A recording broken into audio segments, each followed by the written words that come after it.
22 سالہ آمنہ اور اس کے 60 سالہ والد عمران عارف کو موت کی نیند سلانے والی کون ہے؟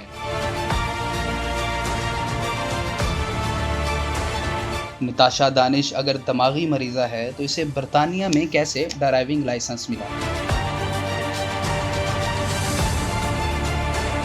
کیا نتاشا دانش کو سزا ملے گی یا ایک مرتبہ پھر با اثر لوگ قانون کو بے اثر کر دیں گے؟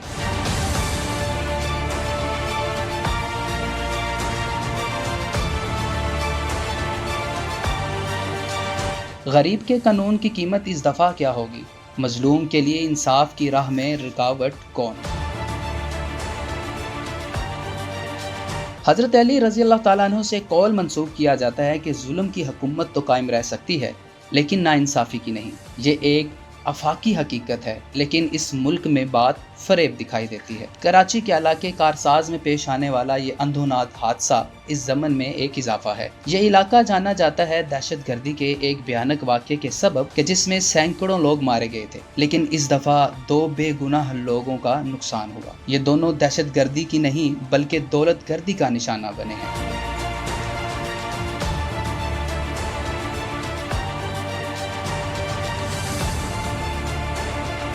MBA کی طالبہ آمنہ اور اس کے والد عمران عارف کو موت کے گھاٹ میں اتار دیا گیا۔ آمنہ اور ان کے والد دونوں ہی اپنے گھر کے اخراجات کو پورا کیا کرتے تھے۔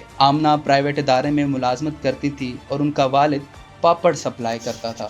اس کے پاس ایک سائیکل تھی اور وہ اسی سائیکل پر اپنے پاپڑ سپلائی کرتا تھا۔ اس کی بیٹی پڑھ رہی تھی اور کام بھی کر رہی تھی۔ چھوٹا سا گھر تھا، 3 بچے، ایک بیٹی شادی شدہ اور ایک بیٹی آمنہ جو موت کے گھاٹ اتر چکی ہے اور ایک ان کا چھوٹا بیٹا۔ پنجابی میں ایک کہاوت ہے کہ پاپڑ بیلنے پڑتے ہیں۔ عمران عارف نے بہت سے پاپڑ بیچے اور اپنی فیملی کا سہارا بنے۔ اہل محلہ کا کہنا ہے کہ انتہائی شریف النفس انسان تھے، لیکن اس کا ایک نقصان یہ تھا کہ وہ غریب تھا اور غریب بھی پاکستان کا تھا۔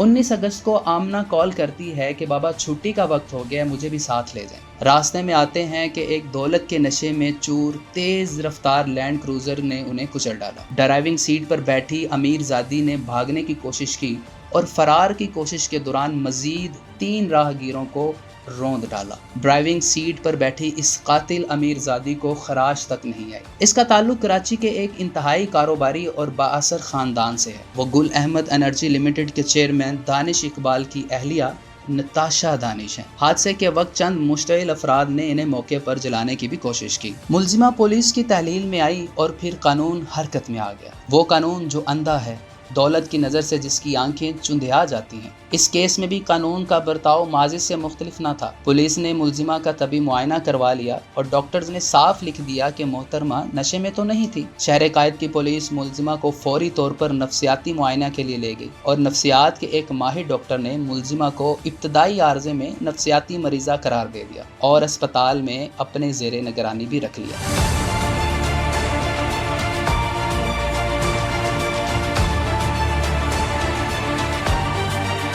عدالت میں کارروائی شروع ہوتی ہے لیکن ملزمہ کی عدم موجودگی میں، اور یہ کہا جاتا ہے کہ ملزمہ ابھی اس حالت میں نہیں کہ اسے عدالت میں پیش کیا جائے۔ ملزمہ کے وکیل نے بتایا کہ ان کے کلائنٹ نتاشا اقبال پچھلے 5 سال سے نفسیاتی عارضے میں مبتلا ہے، اور کہا کہ ایسے عارضے والے لوگ اپنے ساتھ پیش آنے والے واقعات اکثر بھول جاتے ہیں۔ جب عدالت نے ڈرائیونگ لائسنس کا پوچھا تو پولیس نے بتایا کہ ملزمہ کے پاس برطانیہ کا لائسنس ہے۔ جی ہاں، وہی برطانیہ جس نے ہم پر 1 صدی تک حکومت کی تھی۔ لیکن سوال یہ اٹھتا ہے کہ یہ نفسیاتی مریضہ برطانیہ کا ڈرائیونگ لائسنس لینے میں کیسے کامیاب ہوگی؟ اور میں یہ بھی چاہوں گا کہ عدالت یہ بھی دیکھے کہ وہ لائسنس ٹو ڈرائیو ہے یا پھر لائسنس ٹو کل۔